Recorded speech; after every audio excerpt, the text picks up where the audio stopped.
2 చేతులు చెప్పగలరా? ఇప్పుడు వీడు ఉద్యోగం చేసి నాకేమి ఇవ్వాలి? డబ్బులు ఇవ్వాలి.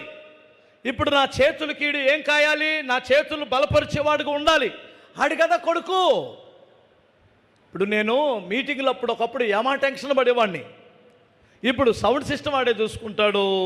ఆ స్టేజీ విషయాలు, ఎవరికి ఎంత ఇవ్వాలి, ఏమి ఇవ్వాలి, ఎవరికే భోజనం పెట్టాలి, అసలు నాకు మీద భారం పడితే నేను అస్సలు ఏ పని చేయలేను. నేను ఇంటికి రావడం, బైబిల్ చదువుకోవడం, ప్రార్థన చేసుకోవడం, టయానికి వచ్చి వాక్యం చెప్పడం. అర్థమవుతుందా? ఇప్పుడు ఈ స్టేజీ కూడా దీన్ని పెంచి తీర్చిదిద్దుతారు. ఇక్కడ వినాలి.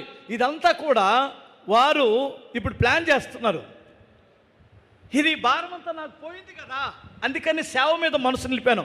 ఇక అలా కాకుండా నా వెనకాల నిలబడి, డాడీ నాకు ఐస్ క్రీమ్ కొనిపెట్టు, నాకు పానీపూరి పెట్టించు,